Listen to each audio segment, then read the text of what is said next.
Xander and Cassidy. Yes. Make sure you sub up. Let me get all this turned down. Oh, it's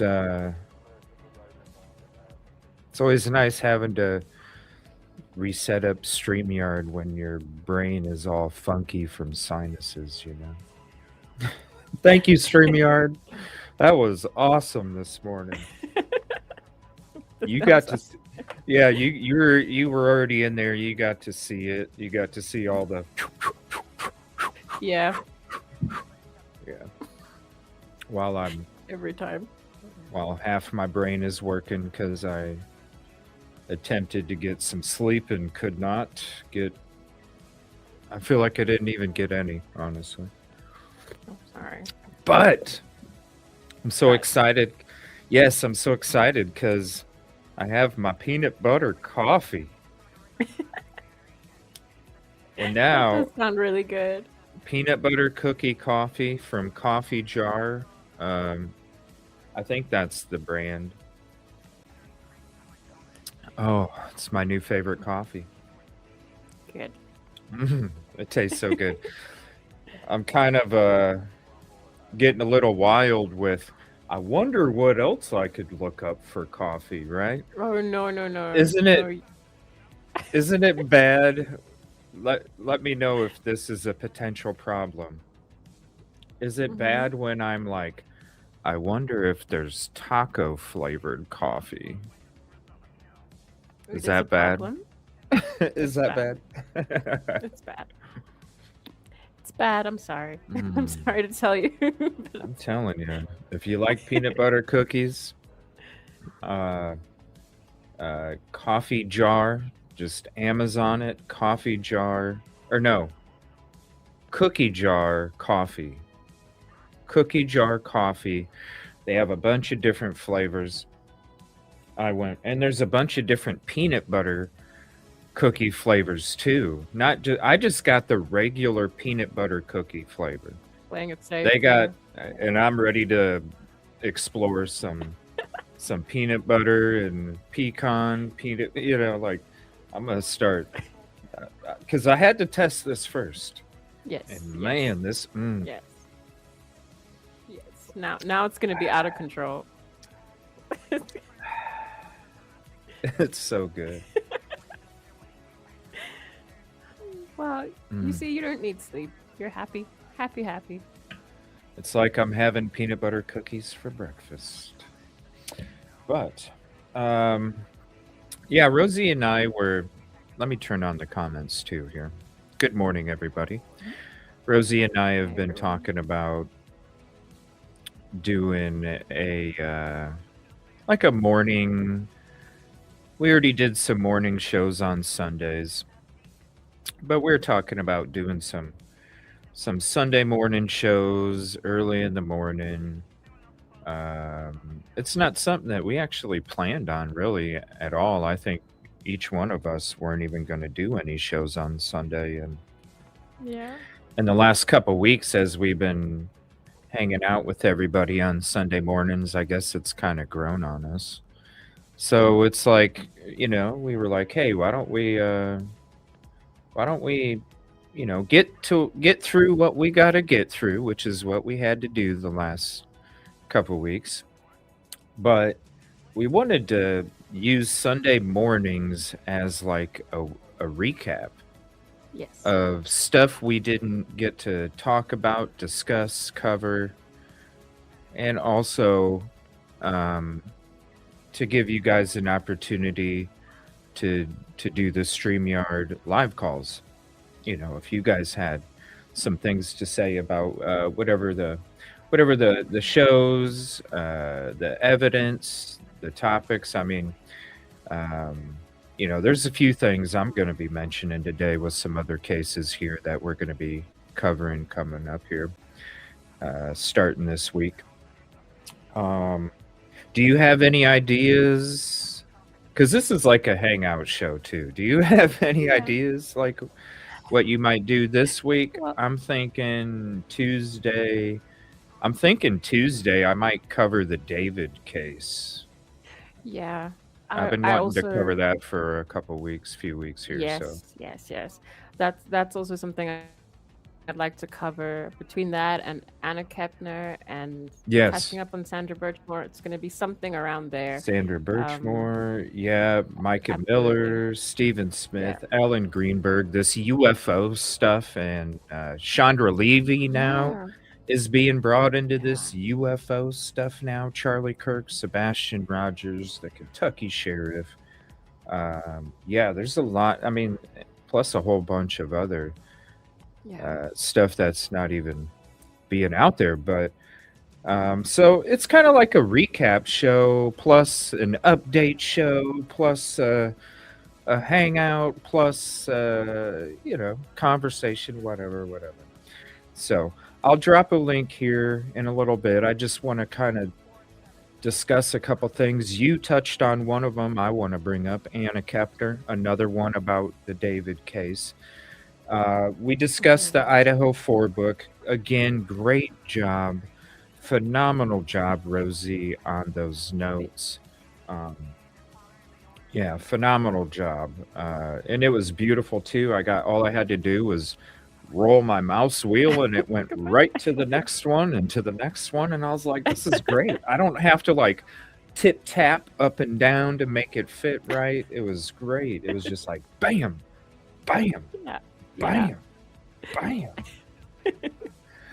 Thank you. It was like I was playing Arc Raiders using my Renegade. I was like, bam, bam, Yeah. bam. Yeah. I It was mean, like, woo. I don't know if it would be as exciting, but Well, man, if by the way,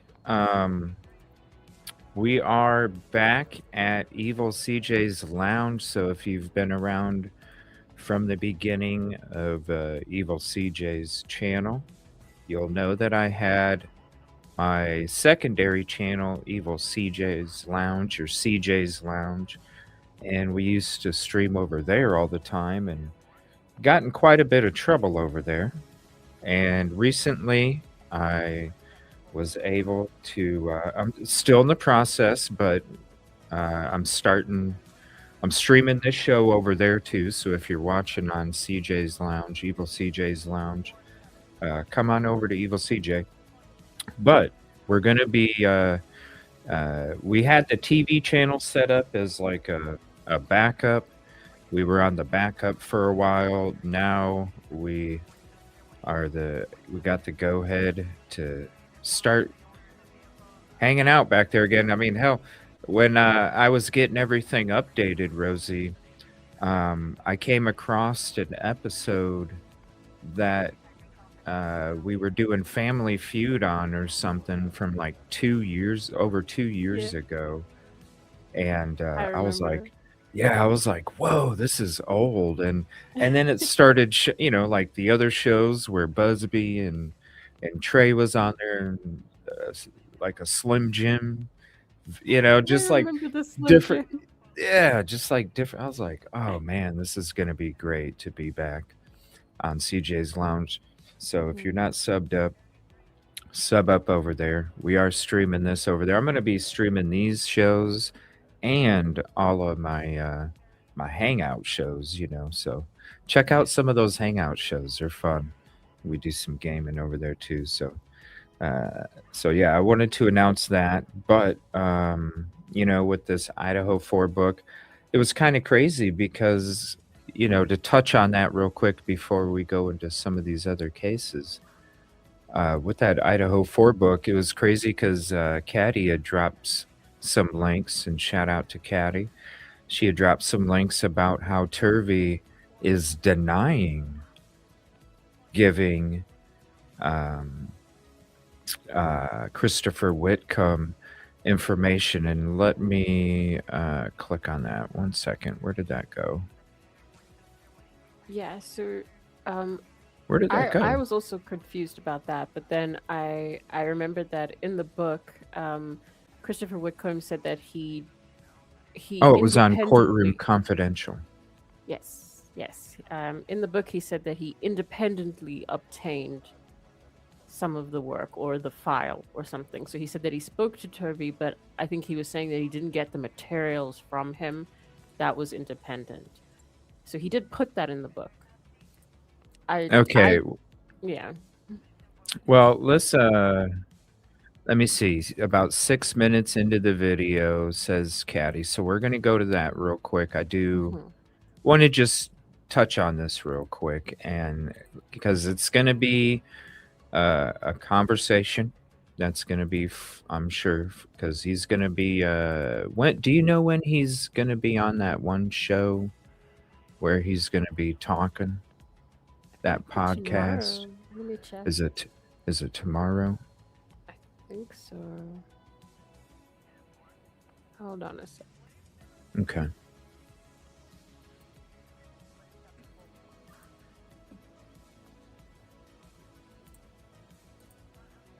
So yeah, let me pull this up. We're just gonna touch on this real quick. There's some huge things that I need to get off my chest about Anna Kapner's case and the David Celeste Abigail Rivas Hernandez case. That's pretty effed up. Yeah. Pretty effed up. All right, let me share this screen here. This is, and thank you, Caddy. This is the Courtroom Confidential. And let me put that up there too. Courtroom Confidential. And this is him discussing. So go ahead and I'm going to say good morning. Good morning, Leslie Billy. Thank you for hopping in. And she is amazing. That, if you guys didn't see her breakdown, Rosee notes, that we did yesterday, definitely. Or was that, man, these sinuses and this lack of sleep got me all messed up. Was that yesterday? That was yesterday. Wasn't it yesterday? That was yesterday, yes. Oh my Yes, gosh. yes.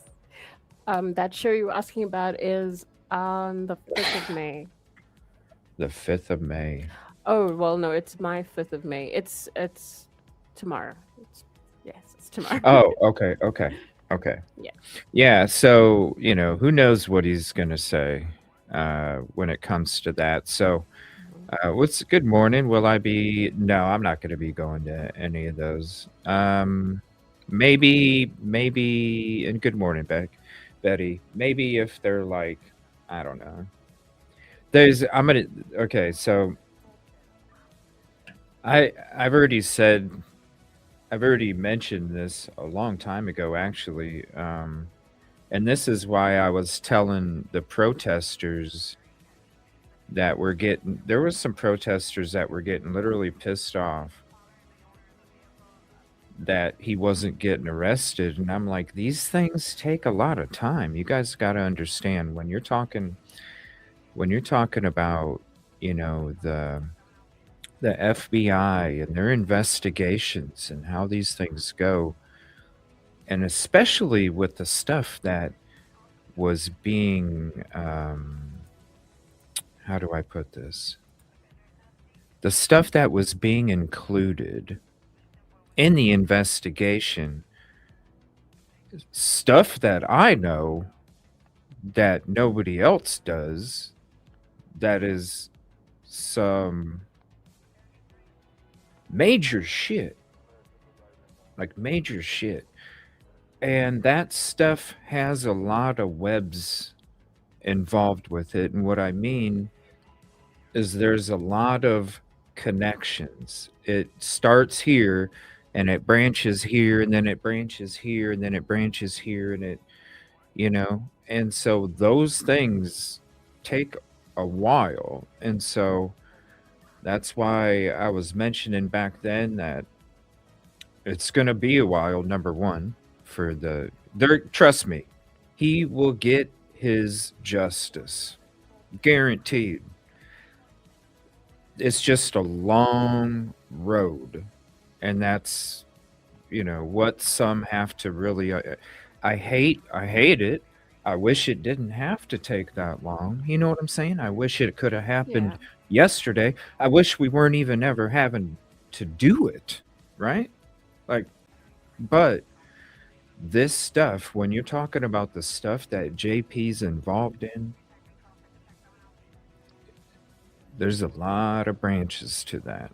And they got to make sure. We're talking about the FBI. This is why they have such a high success rate.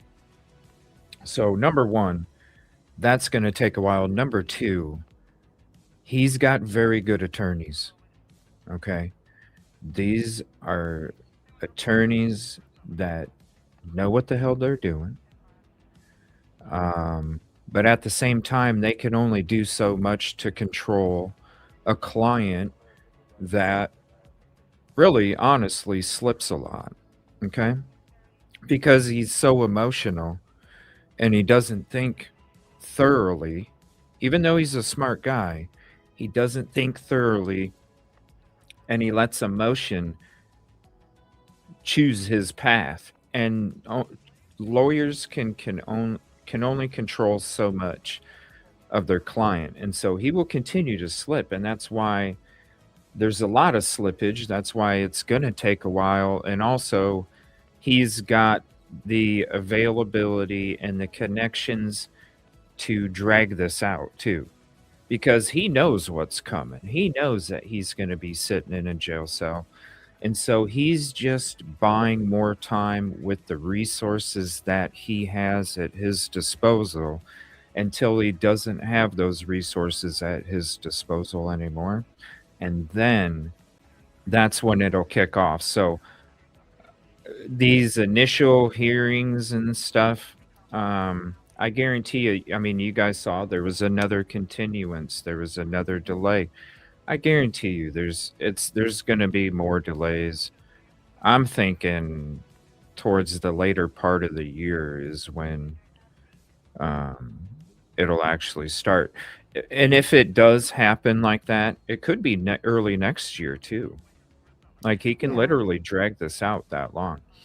But wouldn't it be fitting if all of this stuff actually kicked off, if it was going to be later on? Wouldn't it be fitting if it actually kicked off the day of the anniversary of the benefit that was held for Micah in Myrtle Beach? That would be in November.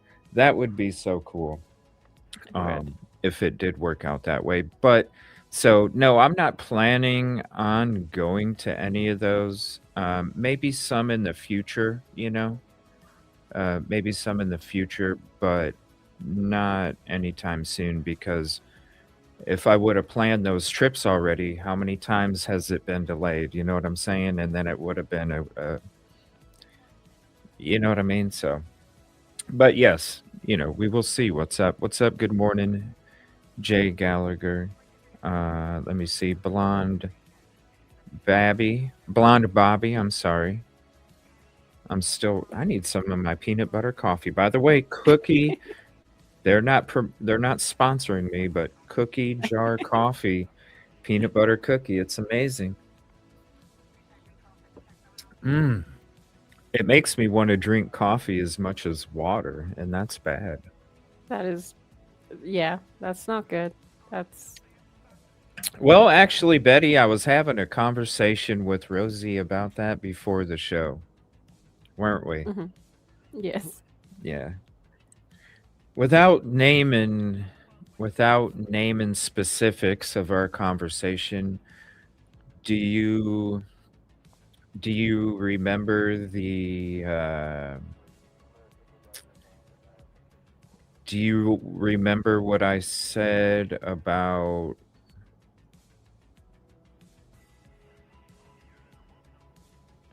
the time? Do you remember what I said about the time? Yes, yes. Do you want to let people know what I said about the time? No. Well, we had a conversation this morning here. Yeah, because I'm sorry to put you on the spot. I don't want to make you nervous, because you were probably like, I don't know what I can say and what I can't. Okay. Exactly. Yes.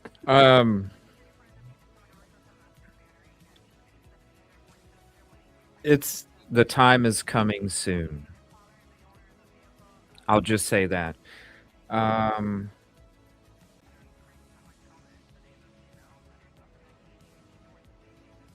Because me and Rosie actually brought up part of that We did. yeah, and we talked about that, and so the time is coming soon, and Yes. it's because it's out of respect for Micah, and that's why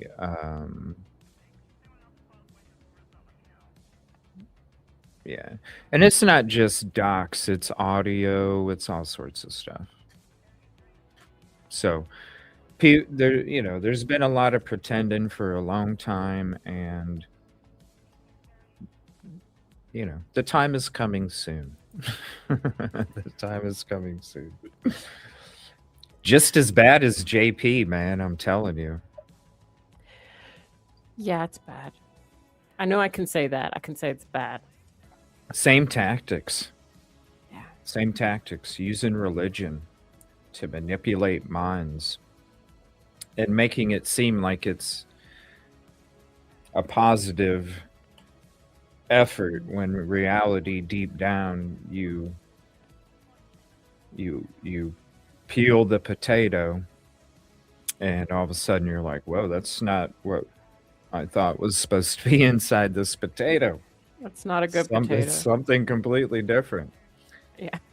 Yeah. Yeah. All right, but let's go to this Koberger thing here real quick. Now, again, can you remind everybody what you were saying, okay, about the Turvy stuff when it comes to Christopher Witcom and the book, and you know what I'm saying? What was used, what wasn't, yada yada. Yeah. So I think there were 2 interviews with Turvy. Don't quote me on the number, but there were definitely interviews with Turvy. In the book, though, Chris Witcom did say that there was a report that was sent to Ann Taylor that Turvy wrote, and that he, the author, Chris Witcom, had seen. I can't remember if he had seen or had the report, but he said that he did not get that from Turvy. That was independent. So What he spoke report to Turvy. again? What report again? So it would be what Turvy wrote up to send to Ann Taylor, his analysis that she hired him for, I think. Okay. The materials that I think what he was saying was that he didn't obtain any materials from Turvy. He spoke to Turvy. So yeah, that I think that's what he means when he says that in this video that Turvy is denying giving Well, information. remember, so a couple shows ago,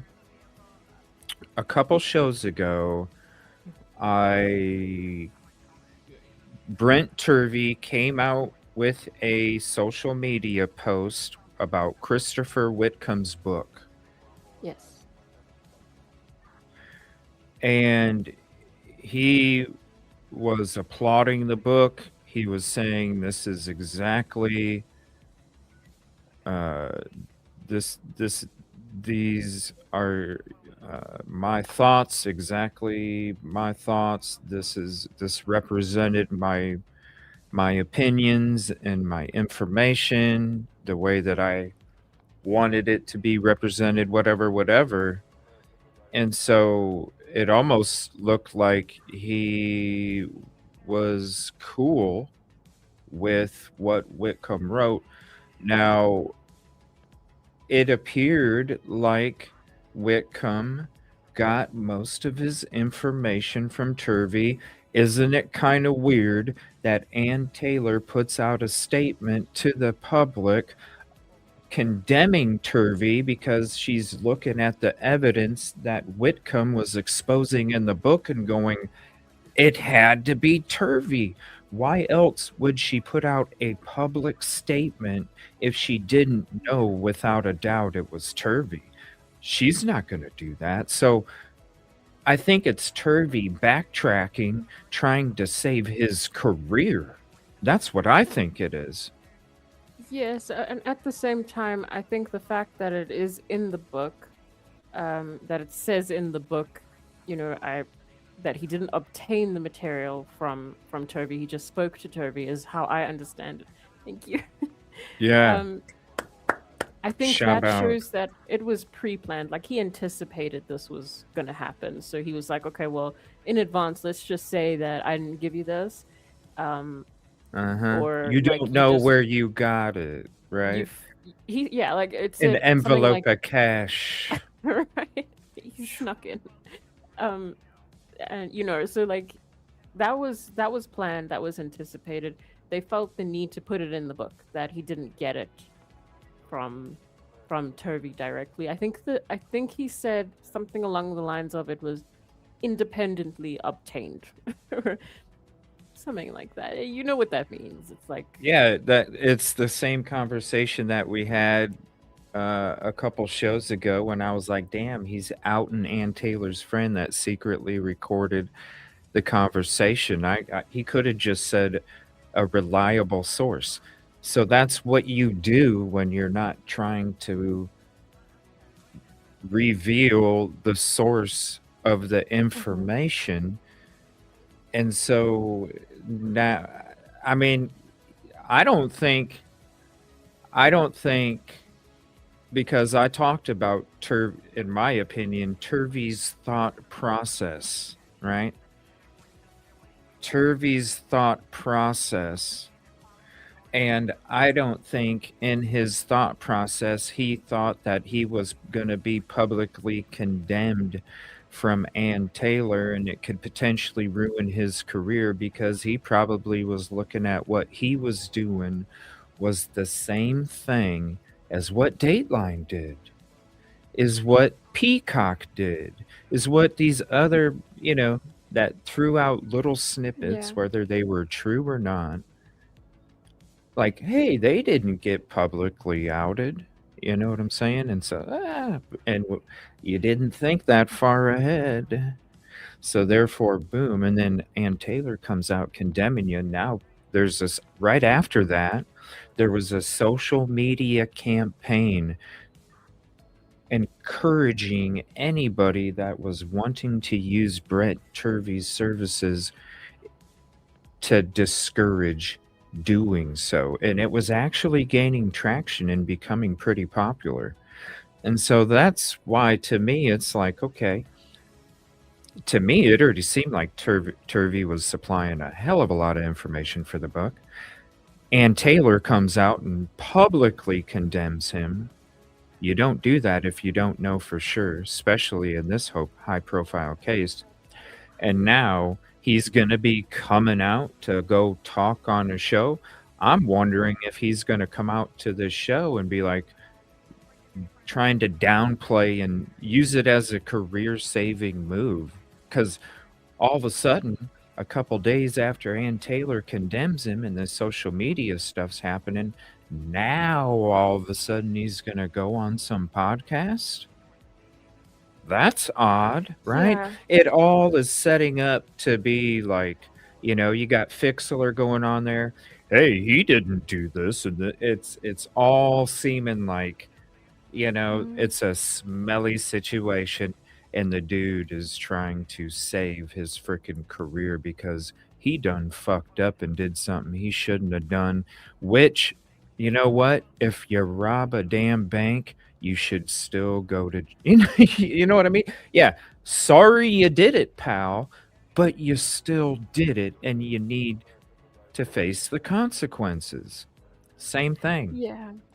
Yeah, and I think like I mean if you think about it like that, I'm sure a lot of people would be like very apprehensive to hire him now because like what happens, like lawyers are probably thinking like, well, what if we get a plea deal and he freaks out or something, like so it makes sense that he might kind of be in panic mode now, regardless of whether he did what he did for a good reason or not. It just shows you how not Doesn't trustworthy he is. it's not even a good reason. That's in any Yeah. if you explore that in your brain, none of it is a good reason. None of it. There's so many Yeah. things that can go wrong with doing what you just did. So many things that can go wrong. The only person that benefits is BK very slightly, but the disadvantage that comes to BK is like huge, so it doesn't even count as a positive for BK, even though it's a slight, because there's stuff getting out there that goes against the state's theory, but it screws him more than it helps him, so it's still a negative. It only helps Turvy and Witcom. That's it. It's self-serving for Yeah. them. That's the only benefit out of it. It Yeah. doesn't make sense. I mean, a lot of people at the beginning of all of this were saying, they were speculating that Brian Koberger had some kind of a plan and that it was going to play out in time. I mean, if that's the case, I'm sure this would interfere with it. And look, I don't know. I do want to see what he has to say on this podcast. Like, I'm curious. Like, what? How are you gonna explain this? He's just going to use it to save his career, distance himself, deflect. I didn't do that. I just had a 2-minute conversation with the guy. Yeah, sorry. Go ahead. Yeah. No. I mean, What like, a is he joke. gonna He's a like joke. I'm sorry. Is he gonna try and blame Witcom, or is he gonna just Watch. say that this? Yeah. Watch. He's in save career mode. He done fucked up. He knows he fucked up. He probably had other stuff set up already, and he probably got dropped from it. I guarantee it. He probably got dropped from some shit already that he was supposed to work on, because people are like, I'm not fucking with that. Yeah.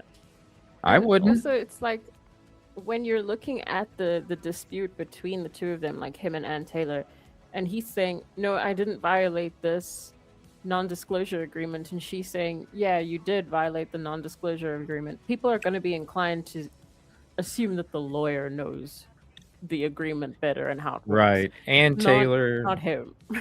Ann Taylor is not going to be coming out with a public statement if she doesn't know for sure. Yeah, and I mean, that to me is the whole, like, to finding a needle in a haystack. That's the needle. Ann Taylor's public statement. That right there tells the truth of the situation. That right there. Because this person's lying, this person's lying, this person's lying. Ann Taylor don't do that if it's not true. Period. No. I mean, she's not going to tie herself up into a bunch of lies, legally speaking. Like, she would rather just be quiet, I'm sure. Like, it doesn't make sense. Yeah. So, but we'll take a listen. Thank you again, Caddy. We'll take a listen to this here real quick. 6-minute mark of 6-minute mark of the criminal, isn't it Criminal Confidential?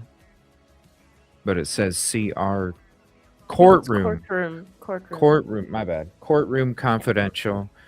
This is Kevin Fixler. Shout out to Kevin Fixler. We always read his articles. I'm actually subscribed to the Idaho Statesman, have been for a long time, because of Kevin Fixler. So shout out to Kevin Fixler. He's an amazing journalist. I hope the Idaho Statesman is just a launching pad to something bigger for this guy. He's really awesome. All right, we'll check this out here. This is just a short clip of him discussing Turvy, and you just got our opinion on it, but this is according to Fixler what Turvy is saying. And I don't know, Rosie. I just don't like that guy. I just don't like him. Ever since we were going to do shows back then and I started watching shit in the background, I'm just like, I just don't want to promote this kind of energy. I don't. And yeah, never mind. And part of it is that he obtained a trove of records that nobody else has seen. I don't know where he got it. I don't think he references specifically. There's sort of assertions or allegations that Brent Turvy, who had access to the state prosecution's discovery through the Kohberger defense team. There's sort of allegations that perhaps he provided these things to Christopher Witcom. Brent Turvy denies that. He told me that he did not provide this stuff specifically to Christopher Witcom, but Witcom comes into possessing all this stuff, and he built a book around his interviews with Turvy, a couple other defense experts, and the access that he has through these records that nobody else has seen to date, including through the court releases of unsealed records and all of the Idaho State Police and Moscow Police reports and document dumps that have happened since July. And my understanding through conversations with yourself and others is that Witcom is not going as far as to say Bryan Kohberger is innocent, but he is going as far as to say, hey, there's some interesting arguments here to at least consider that may have been overlooked. And certainly some experts who are being pretty vocal about the whole thing. Fair enough? Yeah, I think that's right. I think, and again, I don't want to put words in his mouth. I've not interviewed or spoken to Christopher Witcom, but my understanding is he has suggested that he doesn't question Kohberger's admitted guilt, his plea in court, but he has suggested that there is validity to consider of multiple perpetrators, whether or not Kohberger would have, perpetrated this crime with others is sort of maybe the question. But he points to, again, through some of the expert witnesses, that there are a lot of open-ended questions. I think anybody who has followed this case understands that police didn't get to the bottom of every detail. They acknowledge that. We obviously still don't know the why. We may never. The only person who could probably speak to that is Bryan Kohberger, but to this point, he has not done interviews or spoken directly to anybody but maybe letters to his family, which is actually something that is also included in the book. All right, so I'm going to go ahead and just pause it right there. So, of course, we already discussed this too. And if you haven't checked out Rosee's notes, breakdown, slideshow, amazing work that she did, we went through it. We discussed it all, broke the whole thing down, all the chapters. Shout out to you again. We discussed, and I'm just going to speak on my opinion when it comes to Witcom. I was asking all last week, why won't you give an opinion? You already wrote the book. The book is there. It's done. The covers are on it. Your opinion is not going to be included in the book. Why don't you just say your opinion? As we started going through the week and started getting into the gizzards of the book, it started to be very obvious why he didn't come up with an opinion, because honestly, he was just regurgitating stuff. And when it comes to the stuff that was being regurgitated, again, I'm going to say this was based off of minimal information that was supplied to these individuals that was only specific to what they were going to be used for in court. And there was a lot of assumptions based, like I said, and like we all know, the defense still has documents and files that they have not been able to get through. And to sit there and say that this doesn't exist or that doesn't exist is completely wrong, especially when there's not going to be any trial. And so this is the stuff that was in the book. It was a bunch of assumptions based off of minimal information only pertaining to specific parts of the trial. And to lump all that in and then say this and this and this, I can see why he didn't give the opinion, because he couldn't. He couldn't, because he didn't have all of the evidence to give an actual opinion. And he knows that. And that's why he didn't open his mouth, because he knows himself what I just said. He didn't have all the evidence. The defense still hasn't been able to go through all the evidence. And for some witness expert to claim all of these things about the case that they didn't even get all of the evidence to look at, but yet they're commenting was reckless and dangerous. And then Turvy backtracking, of course, he's trying to save his career. Yeah.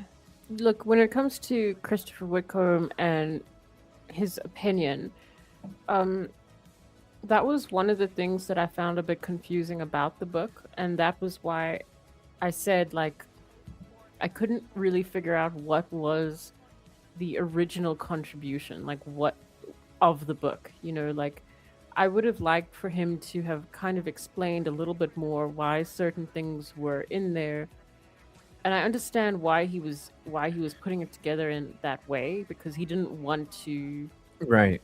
Right. He didn't want to do like that because he knew the dangers of going yes. that road. Yes, but then it also kind of made it feel like the book was, I don't even know how to explain it. It was a little bit like it was just a compilation, and I as a reader, I would have liked to know a little bit, like I would have liked him to expand on what he was putting in there. Even if he didn't go as far as giving an opinion, I think that he should have at least like Well, I don't I need to say this too. As much as I've been critical since we started doing the breakdown because I was already critical before that. Rosie knows that because we were already talking about it before we did the shows, a few days before we did the shows. I was already critical about it, but I didn't want to be critical before we did the breakdown because I didn't want to skew anybody else's opinions, right?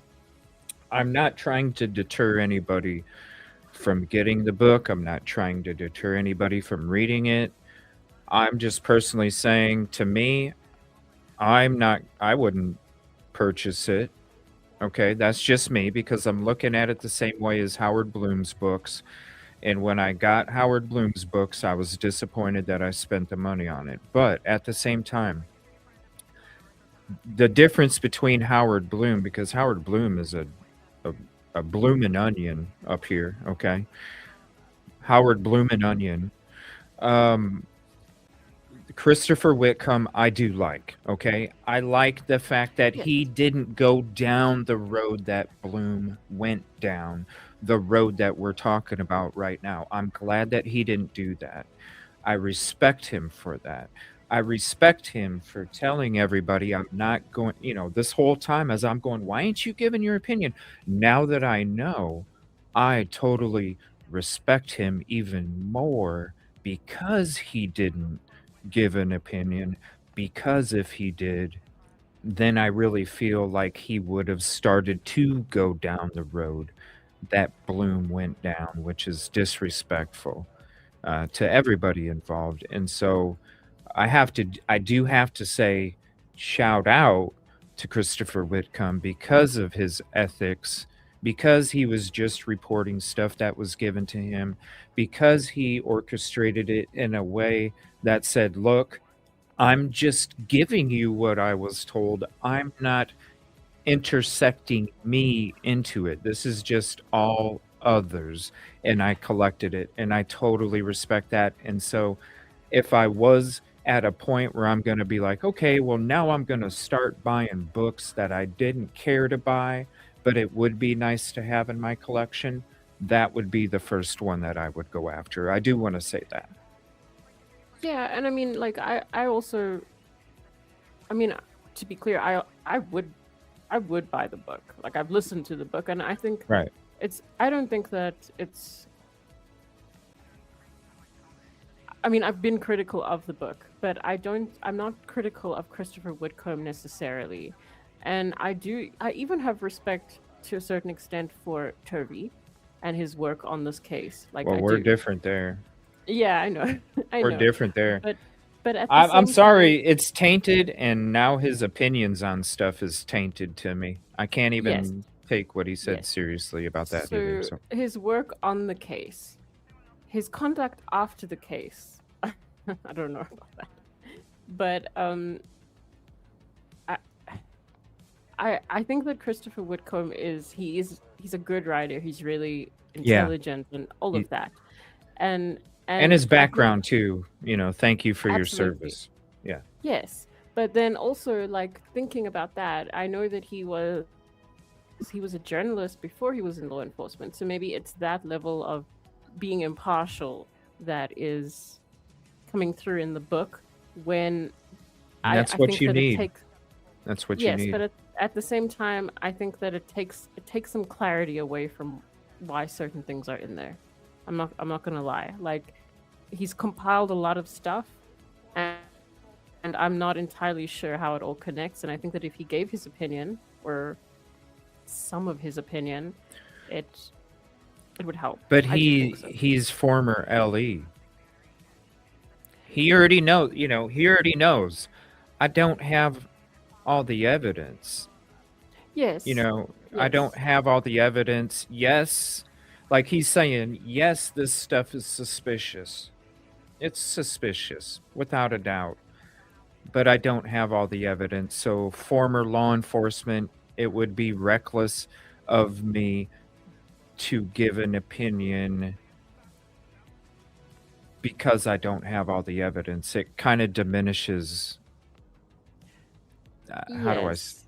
Does I that make understand what you're saying, but at the same time, it's a very one-sided kind of book in the sense that I think that it's based largely off Turvy and everything that Turvy same had here. to say. Yeah. So, like from that sense, I think 100. I think that's part of why it's reckless, and I think that there should have been more diversity in that to connect everything that he was compiling, so that he could at least show the possible arguments of the other side a little more clearly. I don't know if that's making sense at all. Who knows? Maybe he'll be coming out with a part 2. Maybe. Yeah. I would have yeah. It was. I'm not gonna lie. That's why I had to say I know I've been critical, but at the same time I got to give him his respect and props because Yes. the dude approached it. There's a lot of clickbait out in this world. You see it on social media. He didn't clickbait. He didn't. He did it respectfully. And then as he's been on these shows, when he's been pressured to give opinions everywhere he goes, he's been holding strong and steadfast. And right there, you don't have, you're remaining open, which is what we need. You don't need people on, you don't need sides. You need open minds. You need clear thoughts, you need respect, you need decency, you need, and that's what he did. And, I would I would actually get other books, you know what I'm saying? Because it's not like Mhm. I think he was being dishonest or deceitful or anything whatsoever. Not at all. He did a great job. He was just regurgitating the information, and I respect him for not you know, exploring the roads that most would when it comes to self gratification that exist in this world so much. And so he did a great job. He did a wonderful job. And I mean, you know, it would be a great conversation. I don't even like if I ever did. I know I'm not going to have him. I know we talked about it a while back, and I wasn't really, maybe I was kind of so on maybe having him on, but just because I don't know, it was just why are we first hearing this now, But Yeah. if it was another case, I wouldn't want to talk Idaho 4 with him because Understand, yeah. I would because I would push the Turvy stuff, and I would probably I'm just being honest with you. I would be pushing the Turvy stuff because I don't believe it, and I don't want to put him in a position where he has to compromise something based off of a question or a lack of a response, or because even when you don't respond, it's telling too. But another case, I wouldn't mind, kicking the coffee. That's a good idea. I like that. Kicking the coffee. Yeah. No, I do understand. I do understand what you're saying. He's a good dude. Yeah, look, there was a lot in the book that, like I keep saying, we already knew, I based on like, well, not based on, but following from what you're saying, I did like that he kind of put all of the new information, like we said, in the prologue just straight away and kind of got it out the way. That was very unclickbaity as well. So that I appreciated. But I was disappointed in all of the hype around the book, and then I just wasn't sure about it entirely when I actually read it all. So that's not a criticism of like him personally. No, we assumed, before we went into the book, we assumed that he was the one that was uncovering this information. It's for anybody that assumed that Witcom was the one that was supplying this information, like he was the one, like Bloom is the one who dug this up, That's what it seemed like to me. And so it was I'm saying this for me, it was my fault for assuming that the book and what he was coming out with was stuff that he uncovered like Bloom did. That was my fault. So I went into the book with the assumption that he was the one that was uncovering this stuff. And so that's why my expectations were different when it came to it. But then as you start to get into it, and you start to realize, oh yeah, he's getting his information from mainly this person, and a little bit of other stuff trickled in. Yes. And I would have wrote the book too. Listen, if I had an expert from a defense that wanted to talk to me and wanted to supply their opinions, come on now, I would have wrote a damn book too. Yeah. For real. That's some interest, because you got to admit, it, as much as it got slow at some parts, it was a very interesting read, was it not? Like he wrote it. It was. He's a really good writer, and I know that like he's written a lot of books as far as I understand. So you can definitely tell from that. Yeah. Yeah.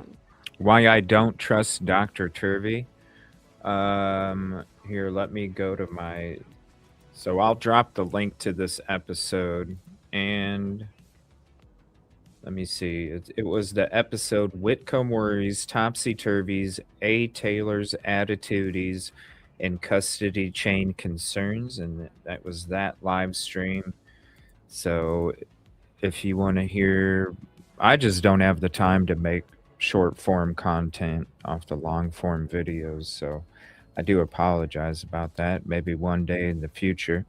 But here's the link for that episode, and check it out sometime when we're not live, and you'll be able to hear, because I give you, like I said in that episode, and I'll just mention it real quick, Rosee and I, back in early January, we're going to start doing shows on Turvy, and you can go see the shows from back then too. In January, I believe we did 1 or 2 of them. But as Rosee and I were starting to, because with the time zone difference, we're only able to do shows at specific times on the weekends and stuff like that. So especially with the daylight savings time now. So it was a time period where we had to wait like another 5 days to do a show together, and we were waiting to do the show together until we could do the show together, but we were still researching stuff. And during that research, before the next batch of shows that we were going to do with Turvy, that's when I kind of discovered, certain things, and Rosee and I don't know, I don't want to speak for you when it comes to that part of, but I was kind of like, I don't know if I'm comfortable doing any more shows on this guy, and I kind of kept it to myself, and I let my feelings known on that link right there. So if you want to check it out, check that out. I don't know if you want to tell people how you feel. I don't know if you've ever really spoke on it. Well, Have you? when we were doing the shows, I mean, I appreciated a lot of what he said. It was an interesting Yes. discussion in some ways. Yes. But Yes. there were a couple of comments that I just didn't like. And it was something along the lines of, and I don't know if it was in the one that we covered or if it was the one that I watched separately, but I think he said something along the lines of like crime scene technicians or people who process crime scenes being the lowest form of law enforcement. Yeah. Yeah. And Yeah. I just didn't like it.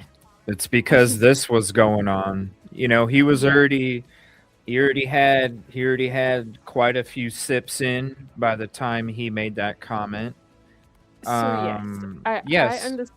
I understand that it's not something that you need a PhD to do, or it's not the nicest word. Like I get why We're all there's here to give our opinions, and that's what it is. We're giving our opinions. You know, yeah, that's what and he's doing. yes, I get that, but at the same time, there was an attitude in that comment that I just like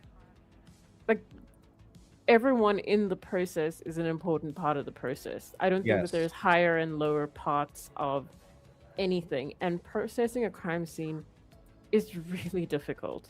Right. It takes strong character. Maybe it's a different level of education or a different, like an entry level of law enforcement or something, but the actual level of attention to detail and just like, you know, character that you need to be able to do that, even if it is the detective telling you what to do and you're just acting it out. I don't see why there needs to be that kind of an attitude to somebody who's like on the same side as you, to Yeah. put them down at the bottom of law Right. enforcement. Like, Right. It's like you're an NBA player, right? You're one of the starters, and it's like you're saying, our bench players are the lowest form of NBA players that are on these courts. That's fucked up. You don't Yes. do it. Again, many, I'm gonna keep Yeah, doing so- this, and you'll see what I mean and why I'm doing it if you watch that link. It Yeah, bothers so, me. I mean, It really bothers me. It really does. yeah. It Look, really that bothers. comment was what did it for me, because like he does what he does, and he couldn't do what he does without them. You know, No, he couldn't, because he's not on couldn't. that level. He's not on that level. He needs them to be able to do his work. Exactly. His research contributes to how they do their work. Right. It's just like I don't see why you need to have such an He- elitist attitude. He's the bench he is the bench player.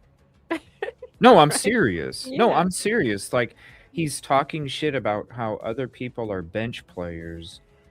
Lowest form, like, that's not even cool. You don't even need to say it if you feel that way. You don't even need to, okay? You know, you can keep it to yourself or tell, you know, not publicly shame. And that's the thing. It was a lot of generalizations. So, you know, it wasn't about specific people that he was bringing it up about. It was generalized. He was literally saying that about all of them, like in general. And so, you know, Yes. that this dude isn't coming with a balanced mind.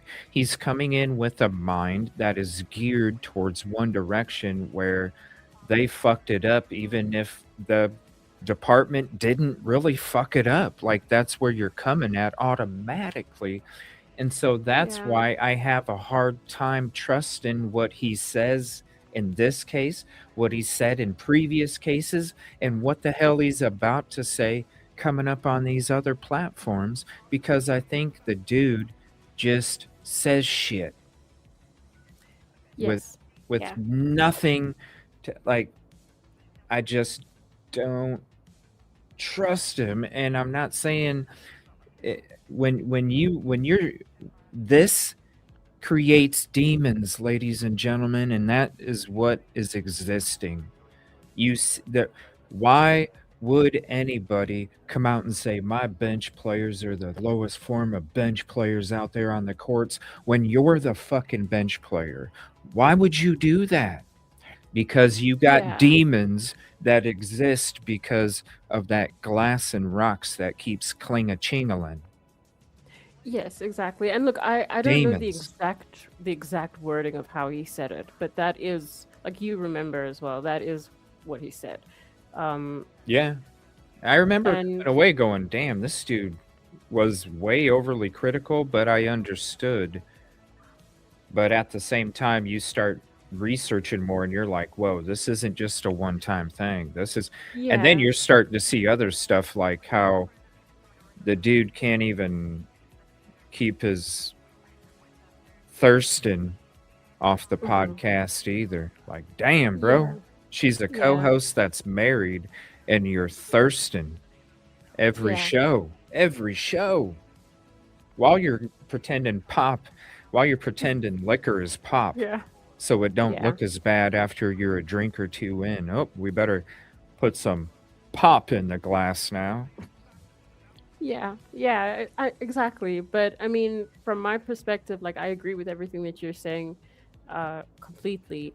But like, if people want to know, for me, it was that comment. Like that was where it was like, I just and look, it's not. What's up, Jay Gallagher?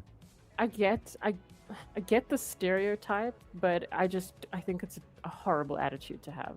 It is. It is. Yeah. You don't, when you're the bench player, you don't talk shit about the bench players like they're beneath you. Yeah. You Yeah. don't do that. You don't do that. It's an incredibly difficult job to have. So It's I'm not shocked. I'm not shocked that he's not taking accountability for the Witcom stuff. I'm not shocked that he's not taking accountability. I expect that from somebody that does that and is that way. Whoa, I saw that. Oh, it's That on your was a- camera. What the hell is that? It's a moth. Oh, a Sorry, moth. I have the window open. That was crazy. I saw it fly at you too. And Jay Gallagher, there would be no case without those people processing the crime scene. In my opinion, one of the most important roles in an investigation. Exactly. Mhm. Exactly. Not cool. Not cool. So, yeah, if you guys haven't seen that link, click on the link, get it in your history, come back to the show. Then when you're done, go back to your play history and it'll be in your play history. You don't even have to save it to a playlist. Just get it in your history. Go back to your history, watch it. I waited because there was some people asking how come you guys aren't doing the shows on Turvy anymore back then, and I just didn't want. Well, we decided to move on to some other topics that are more relevant to what we're back then. Yeah. And I didn't want to. I try to not do that, but I mean- when it got to this and the book and you see what's going on, it's like, all right, guys, this is after Ann Taylor came out with her statement. It's like, okay, I'm going to speak up on how I felt since January. So I was just about to say that we probably wouldn't have mentioned it if it weren't for the book. Right. Like we were just gonna not do the shows. Yeah. If it wasn't for the book and Ann Taylor, I mean, even besides the book, because I wouldn't even said it then. When Ann Taylor came out with her public statement, that's when I'm like, okay, I need to let people know how I really feel about it now. Because I was being asked back then, and I'm like, no, I'm not trying to do that. But yeah, when Ann Taylor comes out with that, it's like, yeah, this is why she came out with it, because of the same stuff that I was feeling from January, and you can see how it manifests what the hell I'm talking about in this conversation. So yeah. So yeah. All right. I do want to talk about Chandra Levy being tied into the UFO stuff now. Like Chandra Levy went missing like 20 some years ago. And was having an affair with a congressman, I believe, Gary Conti, I believe was his name. It's been a long time. since the case was out there, but it's kind of crazy. Like, there's a lot of this UFO stuff talk now, Hmm. and and how, you know, the scientists and all that, and now all of a sudden Chandra Levy's parents are coming out and saying how they think it's linked to UFOs. So that's wild. So that's kind of crazy what has came out in the Yeah. last week. I do want to talk about the Anna Kepner. You had mentioned it earlier in the beginning of the show. Anna Kepner. Isn't it wild that, number one, the suspect is not sitting in a jail cell right now? He's able to live his life at his uncle's house. Isn't that crazy? And number two, the parents deflecting what they knew and didn't know about the toxic situation that existed between the suspect and Anna. I feel so bad for the stuff that she had to go through, the Yeah. harassment, that I'm sure she was terrorized. Hmm. You hear the reports of stuff that was going on, not only what took place when she got killed, but also the situations that were happening prior to that, stuff that the parents knew about, stuff that the ex-boyfriend even warned them about, and they deflected it. She didn't even want to go on the cruise, Rosie. Apparently so, yeah. I Didn't mean, even want to go on the cruise. I've heard a lot of these things as well, just like, I think I think it's the most tragic thing because Mm. Terror, if living in terror, you know? if there was warnings, then like you say, it's terror. Like it must have been just like the stress that she would have gone through leading up to that. It's not like it's just one day and then, Yeah.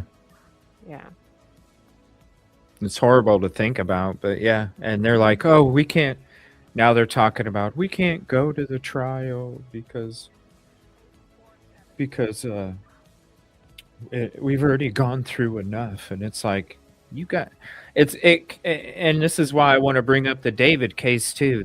Both of these cases, the parents frickin' knew. Both of these cases, the Yeah. parents knew. You, you know, now you got the dad coming out saying we never got paid from David to keep quiet. Bullshit, you didn't. Bullshit, you didn't. Y'all found out she was pregnant in November. That's why David and her split up, because she didn't want to get rid of it. So she went back home. They didn't put her in school because they can't have a 12-year-old showing up to school showing she's pregnant. Okay. Then David and her get in contact again. And I think March, I think it was, they get back in contact, and that was just for him or for her to come visit.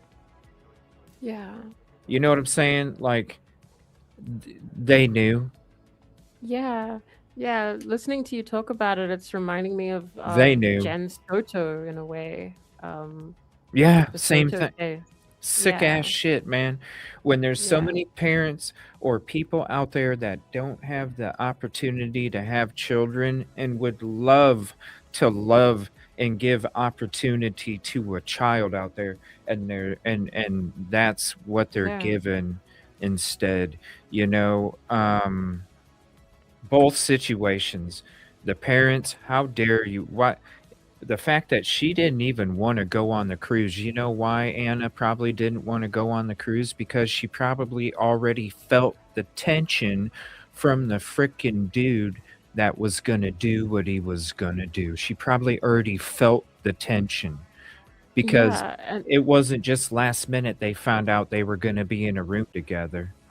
that's exactly what I was about to say. Like from the moment she realized that I mean, to put them in a room together, even if, and I don't believe this, but even if for argument's sake, the parents knew nothing and everything was fine, everything was completely fine, and it was like the happiest family ever, you don't put them in a room together.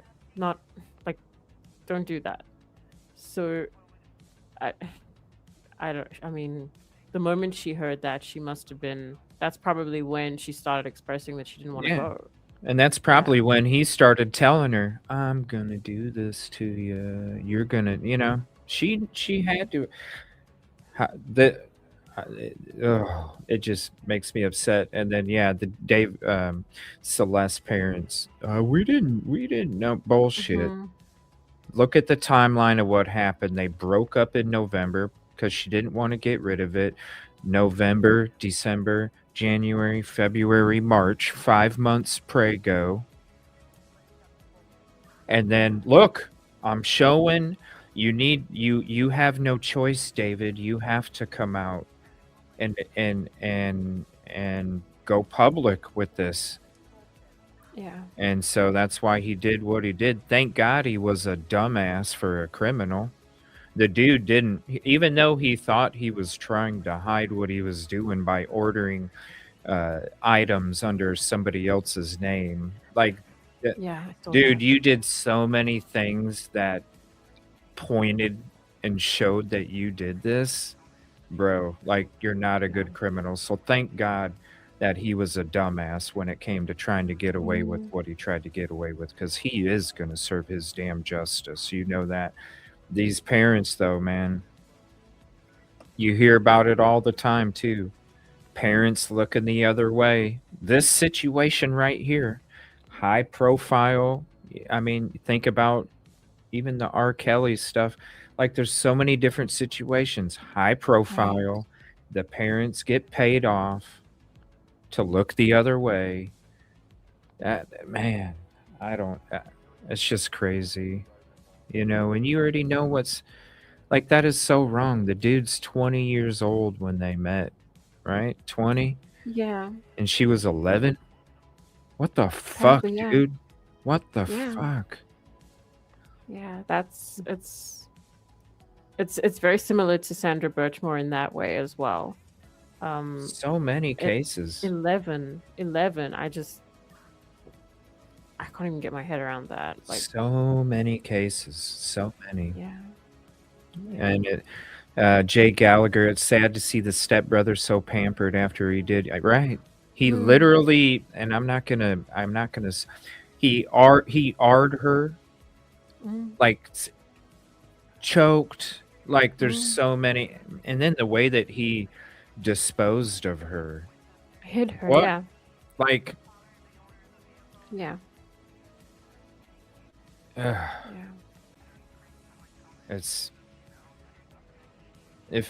Again, thank God he was stupid, because if he was smart, he would have done it in the dark. Overboard. You know what I'm saying? Yeah. Yeah. Just like Lynette. We'll be covering that case coming up too. Just like Lynette. Overboard, right? Don't know where she's at. Don't know what happened.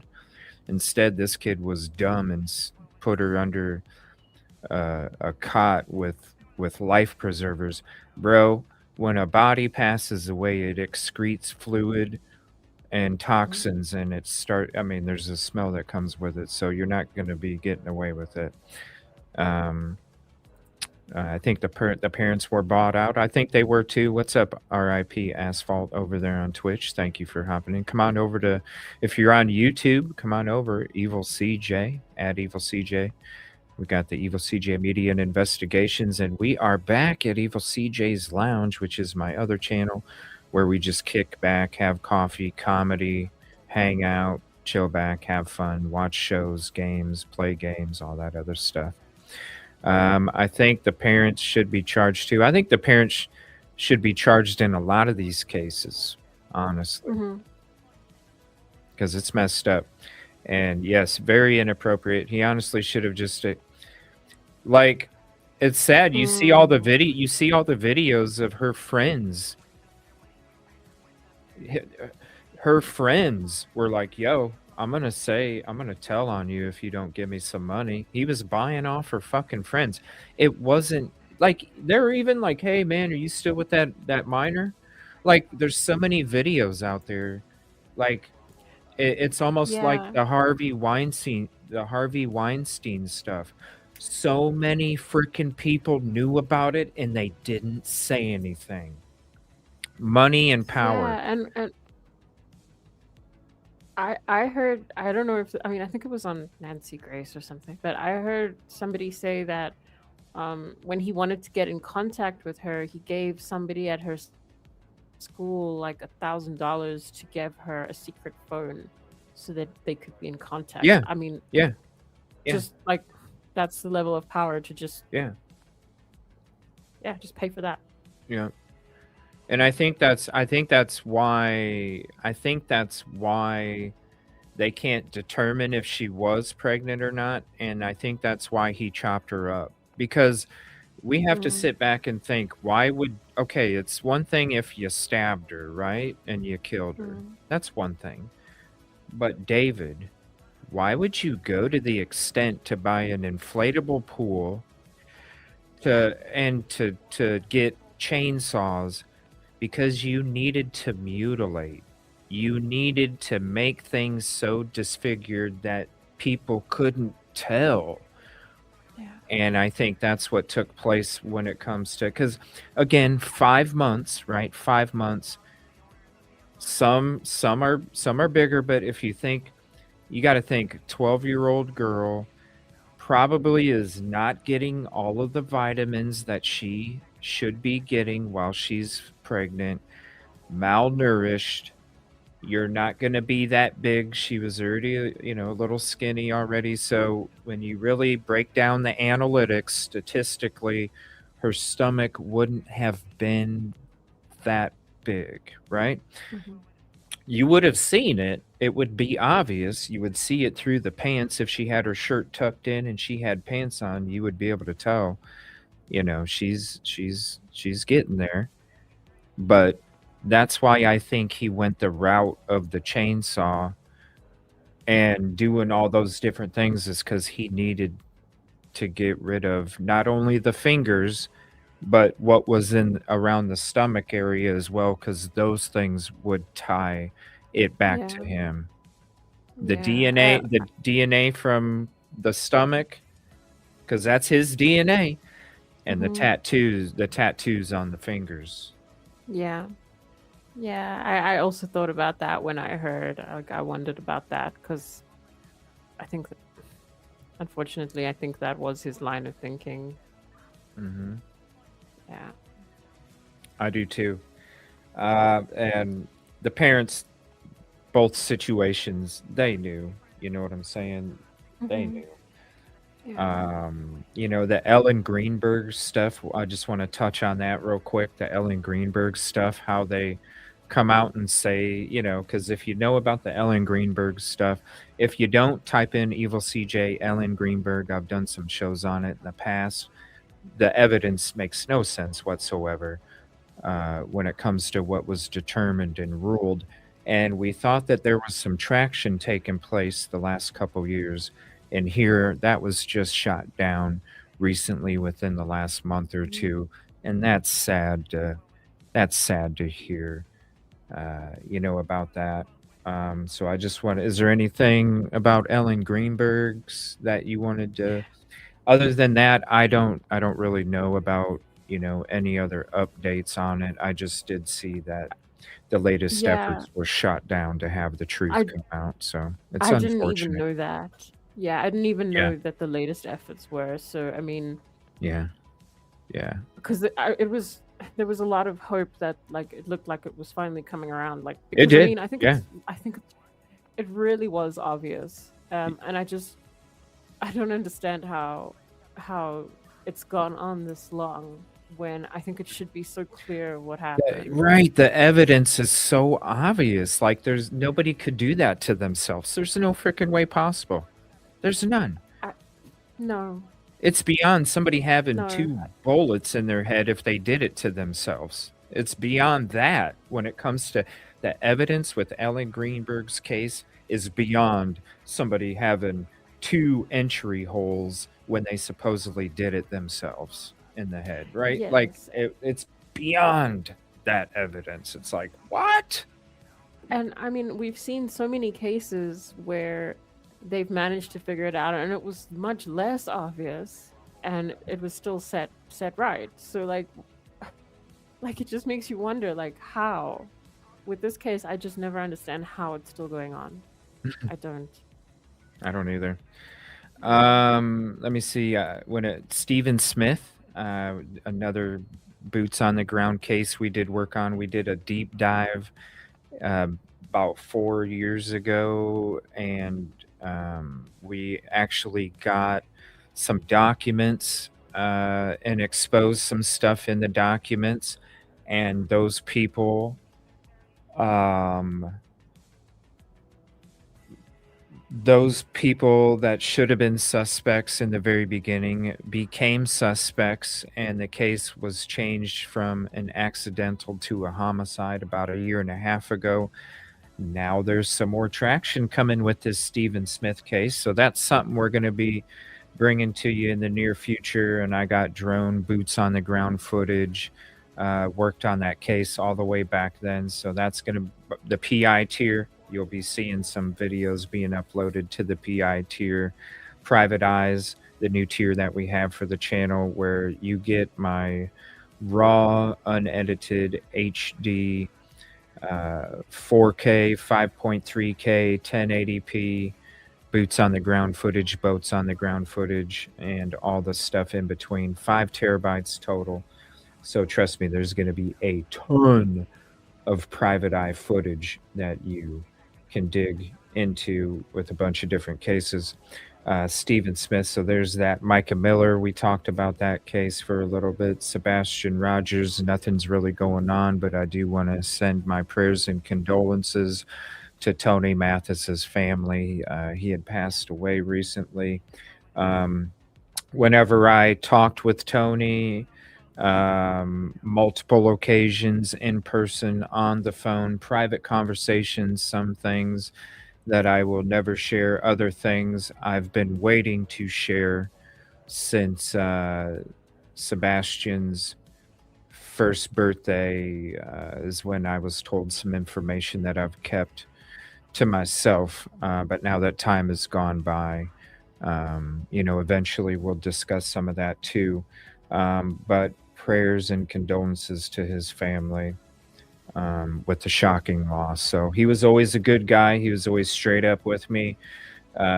We obviously, because we talked about very sensitive information together, it was a trust that we had to have in each other from the very beginning to be able to discuss sensitive information and know that the other person wasn't going to try and snake us behind our backs. So I do have to say, from the very beginning, when we started working on Sebastian's case, I was introduced to Tony before Nick even came around, and it was right from the get-go. We did, from the first time we met, no conversations, face to face.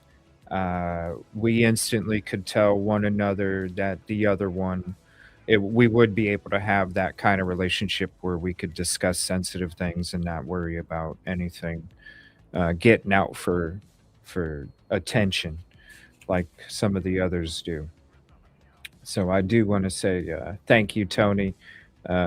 Your trust and your friendship meant a lot to me, and especially in the work that we do and have done out there, because you need people like that to really truly get justice for these victims. You got to have people sharing and discussing information and knowing that it's not going to get leaked out. Charlie Kirk, that's some stuff, that'll be later on. That one got me in trouble a long time ago, so we'll have to ease into that one in the future, though. The Kentucky sheriff, that case is kind of crazy with everything, the potential brothel and all the, but listen, when you're talking about small towns in podunk nowhere, and you got powerful people, they use that influence and power to do their dirty deeds, and that's why things get exposed.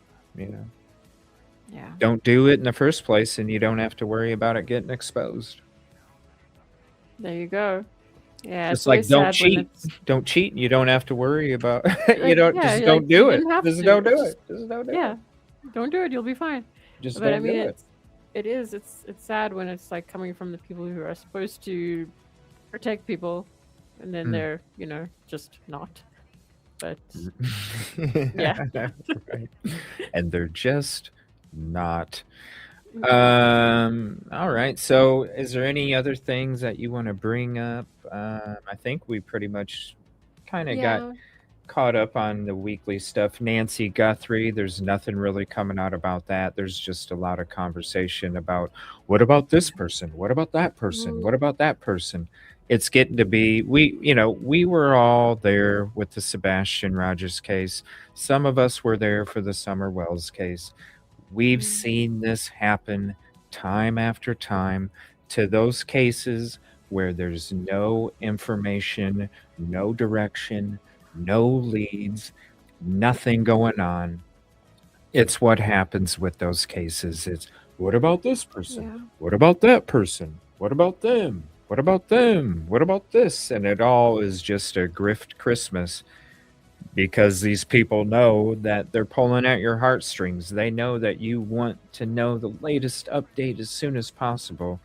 And these people just don't want to be completely honest with you and be like, look, there's nothing. And unfortunately, when there's nothing, instead of trying to make something out of nothing because they're trying to ride the gravy train as long as possible until everybody hops off, So nothing. There's nothing going on. Nothing. Unfortunate. Yeah. Even with Sebastian's case, Summer Wells, still nothing. It's unfortunate. But it happens. Yeah, I think it's hard for people to accept when there's just nothing. And sometimes that is the way it is. It is.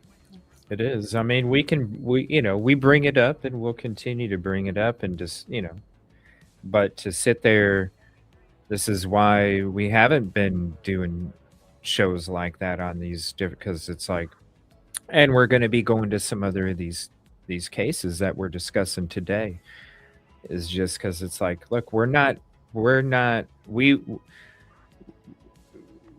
comes to energy, because yes, would we like to have contributions to back our efforts to be able to bring more? Yes, that's why we promote the donation and the contribution links and stuff like that. But we're not going to, there's a way to do it, right? There's a respectful way to do it. There's a responsible way to do it. And,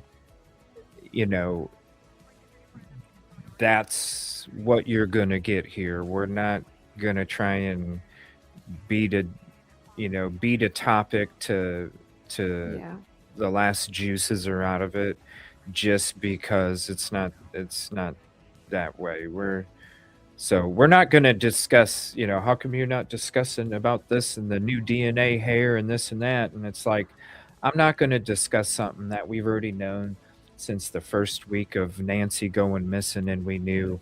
Why do you think there was a chain of custody issue between the sheriff's office and the FBI within the first week? It was because of the freaking hair, you guys. Like, we already knew this. And so when people, yes, new DNA, but hey, oh gosh, and they pull at your heartstrings. And I'm not trying to be about that energy. You know what I'm saying? I'm not trying to be about that. Yeah. I'm about this energy. And so that's why we do what we do. All right, so I'm going to go ahead and drop this if anybody would like to StreamYard live call. So what it is if anybody's confused what a StreamYard live call is, it's basically like you're live calling the show, but it's through StreamYard. So you'll have your voice. All you have to do is click on that link if you're interested. All you have to do, basically it's your voice. We're going to hang out. We're going to have a conversation. And if you want to quote StreamYard call, it's the StreamYard link, but it's just going to be an audio call. And so we're calling them StreamYard live calls. We're mixing both of them together. We're mixing the live call aspect like a phone number, but the StreamYard panel aspect through the Streamyard option. So it's a combination of both. Streamyard live call. It's something that I'm going to be doing on my own Point shows. Rosee possibly will be doing them on her own shows. And while we're doing our shows together, especially these weekend update shows that we're going to start Sunday mornings, where we're kind of discussing all these different cases, we're going to be starting to do these StreamYard live calls more often. So if you guys do want to hop in, just go ahead and click that link. You do have to be verified in order to join. So if you are interested, it'll walk you through how to verify it and everything. And then it'll give us a little ding when somebody hops in. And then we'll just have you wave to the camera that we know that it's you. And then you don't worry, you won't be on camera. You're basically going to see this screen that you're seeing right now. You're just going to hear your voice on the other end. We just need to verify that you are who you are, and then you can go ahead and shut it off, and then we'll go ahead and bring you up.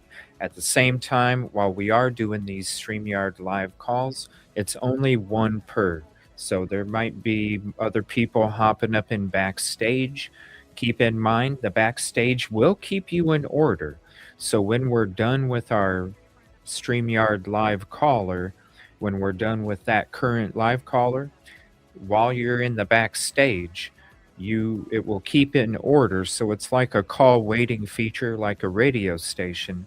So you're sitting there on hold, but you keep your order. So that's another cool thing doing the StreamYard live call instead of the Google, is we can have people in the backstage in order that want to discuss whatever topics. It's just a better way for us to be able to bring you this kind of feature, the aspect of the show that we wanted to bring in. So we kind of combined them together to be able to bring the best of each one into that. So while we're waiting to see if anybody wants to join, we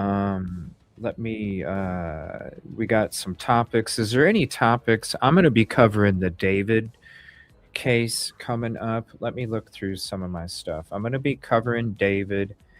I might talk a little bit of Idaho 4.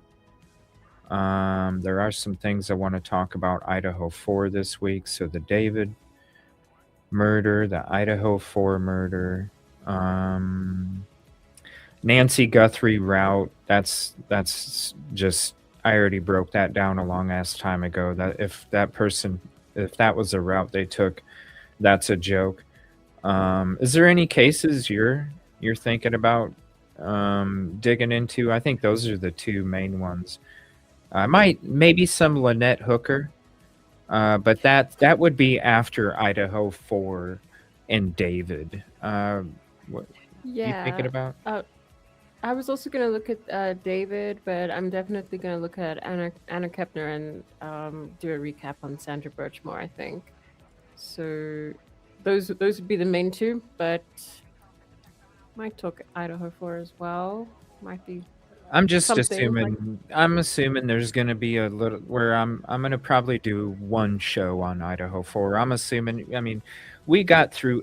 Trust me, there's a lot more stuff I want to dig into in the future, like interviews and documents and things like that. But for this upcoming week, I think I'm going to focus. I'll probably end up focusing one show on Idaho 4. And honestly, that would probably be the most, because I'm not seeing anything unless something crazy comes out. I'm not seeing a whole bunch of stuff that I would need to cover. I kind of want to cover a couple minor things in Idaho 4 and mainly have a StreamYard live call show so I can hear what other people That's one thing I didn't get to do at the end of the week last week or this weekend, was be able to hear what other people had to say about the Christopher Witcom book. So I think that, mix it in with a little bit of updates, probably Turvy's conversation that he had, the Turvy combo on the podcast, talk a little bit about that, and then probably the live calls, just so I can hear what other people have to say about the book. Yeah, that would be good. I look forward to hearing what people think as well. Plus, we could Yeah. probably, I'll do a show on my own during the weekday sometime this week, probably towards the end of the week. I'll probably do David Tuesday night, Idaho 4 Thursday night. We could do the co-op show for Idaho 4 as well, where we could take some calls together from some people and talk together about the book with your breakdown and my opinions on it too. I would love to have a show that we could talk about that book and just really just get feelers out there and see what people think, especially after what Turvy's going to be on that podcast coming up. So Yes. it'd be Yes. interesting to hear all the deflections. But definitely the David murder. I've been wanting to get into that for a few weeks. We've had to get into a lot of Idaho and Nancy's stuff. And now that we got pretty much all that out of the way for the current time, not saying Idaho, we got tons of stuff again for Idaho 4. So we're not going to be stopping that. It's just this next week, I'm probably just going to do one show and then coming up at least 1 to 2 per week while we cover these other ones. But the David one for sure, it was one thing. I'll say this when it comes to the David case, it was one thing until he got arrested. Like, it was a very slow moving, it was like a lot of, how do I say this? Like, it looked like it was like to us, we could already tell like this dude had to have something to do with it. But when it comes to the evidence at that time, it was Yeah. it was like you don't know for sure. Could he not? You don't know. Yeah. But the vibe was like, yeah, this dude had something to do with it. But after he got arrested and they were able to dig into all of his devices and uncover everything, holy shit. Holy Yeah. shit. This dude's going to death. Yeah, and I mean that, like, I know it's frustrating when we don't know what's going on, but that does kind of show you, like, sometimes there's just so much we don't know, and they're working on it. Like, it can take longer than expected, but they know what they're doing. So He's going to death. luckily this is one of those cases where they were working on it, and we just had to wait. The stuff that came out. Yeah, with him getting arrested, and thank God, and maybe that's why they did it, because and when we get into this, TMZ has a great podcast, Harvey Levin and Mark Garagos, and it's called Two Angry Men. They've been talking about a lot about the David case recently, and there's a lot of conversation about how it went down, because you got different departments that aren't on the same page, and then it was like, hey, they rushed into to save like when they weren't supposed to. They're not on the same page. They're supposed to be on the same page. But thank God they did, because the fact that they were able to get this information, and maybe that's why they did that, was because they were like, yo, we need to get this information. And they probably had a hunch. Let's be honest, investigators get those hunches. They probably had a hunch like, hey, we need to do this because we can probably get what we need. And they knew that they weren't going to be able to if they didn't do it that way. And also, it was a way to make sure they got it before it was gone. Yes. Yeah. And I think, when it comes to this case specifically, because of all of the, I don't even know how to word it, but because of the extent that he went to cover up what he'd done, it must have been like very difficult forensically as well. Like they must have been needing to confirm a lot of things over and over because it's not like it's a straightforward autopsy or something like that. You know, it was complicated, I'm sure. Yeah, yeah. I mean, the medical examiner couldn't tell you for 4 months, you know. Yeah. And you got to think about it like this. What if David knew how to scrub his digital forensics like Koberger did, or ran into somebody that knew how to scrub digital forensics like Koberger did? That's what I think they were afraid of. Like, if he runs in, because he's well known, he's got plenty of money, he could have paid somebody Yeah. off. I think maybe they were like, you guys, we have, even though we're not on the same page and it looks suspicious that we're going to arrest him like this, we have to. You know, that's why they arrested him, knowing, because they arrested him on a Thursday, knowing in Los Angeles that he wouldn't be able to see a judge until the following Monday. They knew that. They knew they needed that time to dig in to find the Yeah. things that you know what I'm saying? They did it Yeah. a certain way because they knew, like, we know he's got it. We've been, because he was under surveillance this whole time. He was just playing Fortnite. He was just hanging out playing video games at home this whole time, the last few months.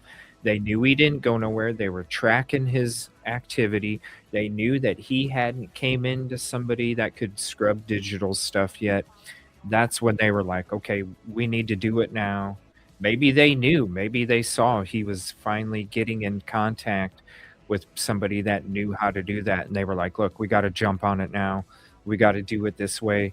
That way, when we have to go to the grand jury, maybe we didn't have the stuff that we said we were projecting, but you know what, we got all this. So maybe we don't have this, that what we came to with you at first, but we got all this.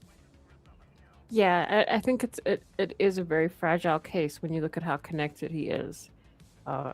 It's like you have to be careful. Thank God he was a dumbass, you know?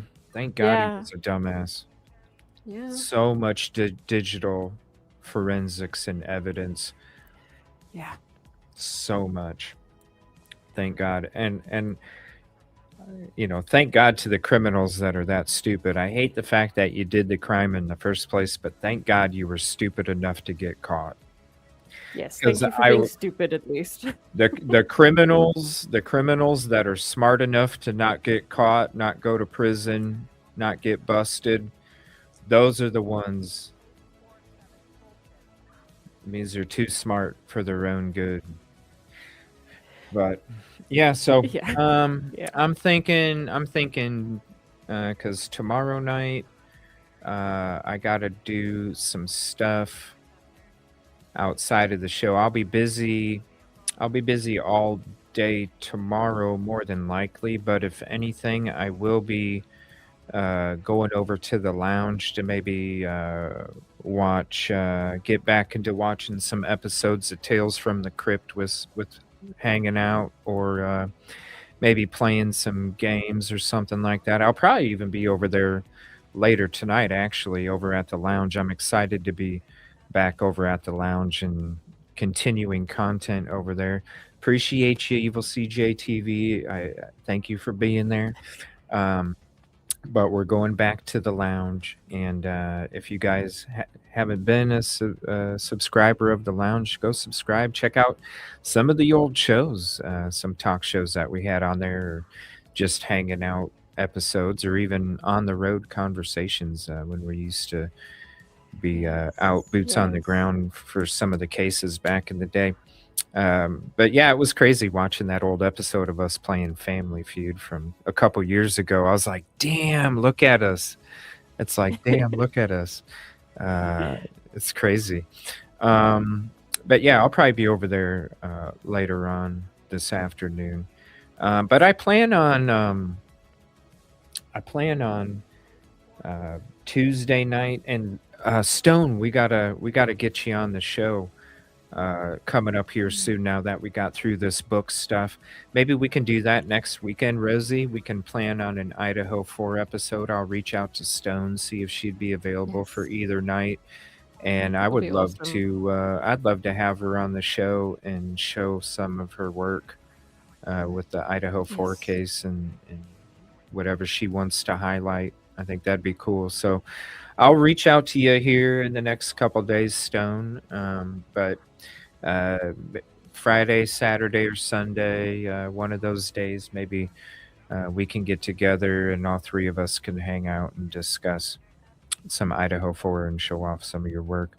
There was a video released recently of him trying to explain away the smell. Yeah, I watched that video when it came out. This is why I was a little disappointed with some of these content creators, because I actually watched the video before these other people were doing shows on it. And when I saw it, because I saw the headline on the video where it was promoted. Listen, if you guys want your information before anybody else does a show on it, go to Twitter, go to X, because I mean, this is where I see all this shit before it's out. You know what I'm saying? And when I saw it, I was like, that's interesting. And so I saved it for later. And when I checked it out after a few minutes, because I was busy working on something else, I checked it out after a few minutes and I'm like, this is nothing. Hey guys, I apologize. I took a shit, so I'm sorry if it smells. To sit there and insinuate that he was trying to cover up the smell of Celeste Rivas, I think is reckless. I think it's stupid. And I think that you have to consider that source that is, oh, he's trying to cover up the smell of a... That's how you know your source is Yeah. clickbait. That's how you know your Yeah. source is clickbait. Because when I seen it, I was like, okay, could it be? Yes. Let's be honest. It could be. It could be that. But when you really sit back and think about it, everybody takes shits. People's shit Yeah. stinks. And that happens more often than dead bodies being left in a house, okay? So to say that that video was him trying to cover up the smell, these people are clickbait. They're clickbait.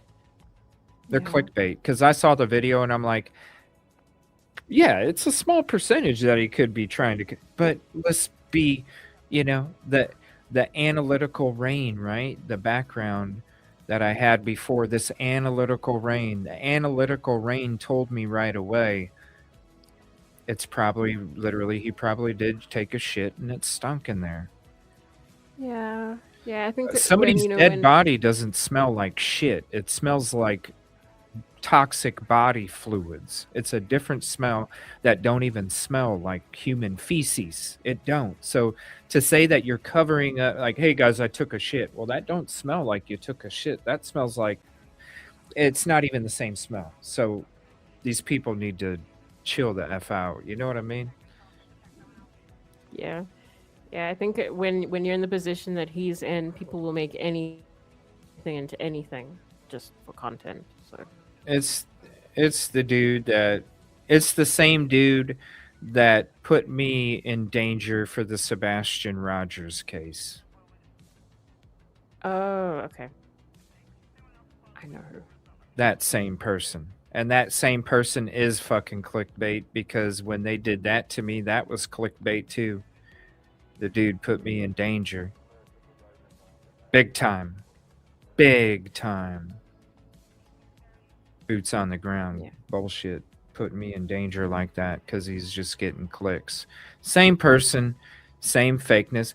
Oh boy! The theatrics, the theatrics of the presentation that exists. The high pitched voices and the little thing. The fake Prince sounds and all that bullshit. Get the fuck, grow up. All right. Anyway. That was really good. Thank you. But yeah, so the David stuff, crazy. I plan on getting into that Tuesday night. So Monday night, I'm gonna be off the show, hanging out at the lounge for sure. For Monday night, Tuesday night, I'll be starting the David case. Um, Wednesday night is gonna be a floater. Might do a show, might not, probably will. Thursday night, Idaho 4. Friday night, we'll be doing our show. Saturday, whether it's Saturday morning, Saturday night, one of those we'll be doing our show, and then Sunday mornings, the true crime, the latest true crime weekly updates, where we're kind of discussing our future plans for the next week ahead, cases we didn't get to cover but want to update and discuss, and then also to make sure if we couldn't fit any StreamYard live calls in during the week, because it does get busy sometimes, I still wanted to make sure that during these weekend update shows that we still had an opportunity to allow people to do so if they chose to do so. So that's my upcoming ideas for the next week. I'm planning on, again, Tuesday, floater, Wednesday, Thursday, Tuesday, Thursday, probably 7 p.m. Central. Fridays are probably for 10 o'clock Central, 10 p.m. Central, just with the time zone difference. Or we could do Saturday morning shows. I don't know. Well, let us know. Let us know. Would you guys rather have Friday nights at 10 o'clock Central or Saturday mornings at 10 o'clock Central? So 10 p.m. Yes. 10 p.m. Central on Friday nights, or Saturday mornings 10 a.m. Central, and possibly do Saturday night shows if for a night show. We're still trying to figure out the weekend stuff, but you got any the time zones are crazy. The time zones Yeah. make it's really far Especially- away. especially with the daylight savings. When we spring ahead, it creates that bigger time distance already, Yes. even Yes, more. and So I told you that I didn't even know about that. I used to hear you guys talking about like daylight savings time, and I thought that it was like an annual sale that you guys get at the store. Like, I an was annual sale. yeah, like I really thought, oh, like okay, it's like once a year you do this daylight savings, and maybe it's like a sale. Like that's what it sounded like. I had no idea Annual that you day. change your clocks. No idea. No Come on idea. So I was really down. confused. Yes. Yeah, Get because an I've extra memorized 20 the minutes of times. sunlight for $19.99. Exactly. Daylight savings time. Come on down. That's how it sounded to me. Yeah, Yeah. buy some sunlight. Yeah. So yeah. So, the weekends there'll be a little different. Do you have any plans or ideas for the upcoming week besides our shows during the weekend? I do have to get back to you on the exact days, but I know that it'll be at least twice in the week. And I know that there will definitely be an Anna Kapner show. Yeah. Yeah, because I'll be doing David, probably Idaho 4. Well, yeah, Idaho 4, David. Possibly might do a little bit on Nancy. So that's good that you're gonna. You thinking about maybe the Lynette Hooker one too? Have you thought about? Yeah. Yeah. I mean, Anna Kepner's a huge one though. That kid needs to be held accountable. That's bullshit. That's bullshit. it's terrifying. It really is. Yeah. Not good. Not good.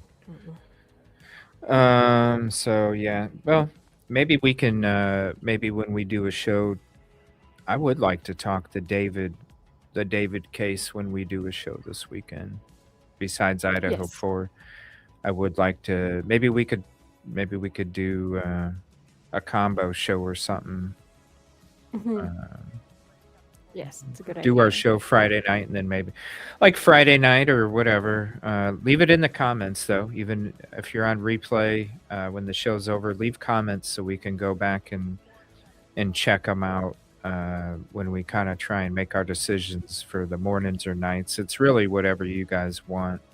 We're available for either, but hard to be available for both. So yeah, we could do a night show Friday and a morning show Saturday, but with the time zone differences and all that stuff, it would be a challenge.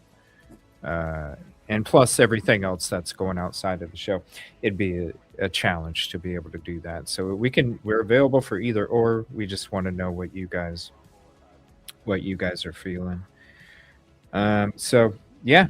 So we'll go ahead and is there anything else you want to touch on or discuss? I think we pretty much talked about all the different cases, the different things about the different cases, upcoming plans, ideas.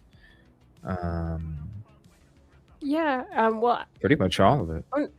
only to say that this this kind of show that we just did, I know we haven't really done it before, but I really like it. I think it would be a good addition. You know, this like a general one where we kind of just catch up and With everything, the Streamyard live calls. If we can't get to the Streamyard live calls during the week, we can catch up on it's a great hangout, Yeah. discuss the different cases, catch up on the cases, catch up on the calls, catch up, weekly update whatever we missed from the previous week, and then the new week starts tomorrow. So we'll be doing this every Sunday morning for sure. The latest true crime weekly updates, weekend updates that you're seeing here today. So we appreciate you guys very much. Thanks for hanging out. Hit the like if you haven't, subscribe if you're not, but I already know you have. And also share it out to your socials and friends as we continue to do all these shows. Also, you see, I'll be doing shows during the week. Rosee possibly doing shows during the daytime during the week. Come and support us then as well, and let us know what you think about these different cases, and then come back and hang out with us on Sunday mornings too. Love you guys, appreciate you. Please be safe, have a wonderful Sunday, and I will see y'all later at the lounge. I'm so happy to be back at the lounge, Rosee. EvilleCJ's lounge. Here we come. Make sure you sub up. I'll drop the link one more time. Make sure you just sub up to Rosee if you're not.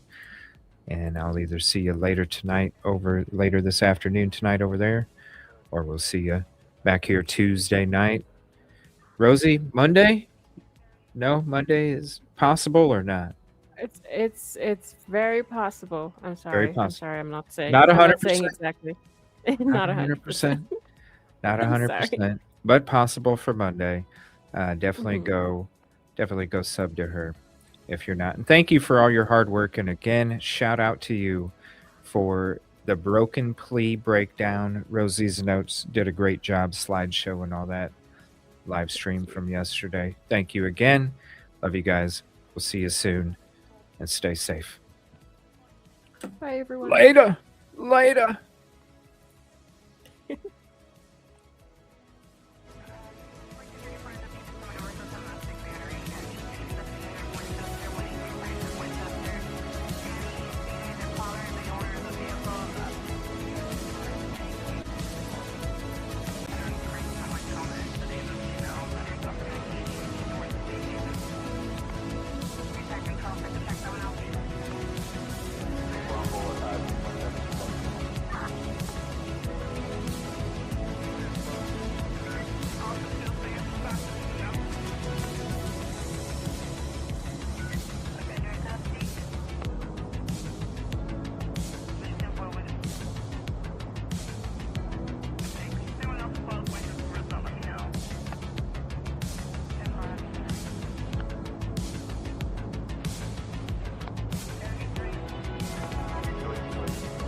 Kevin.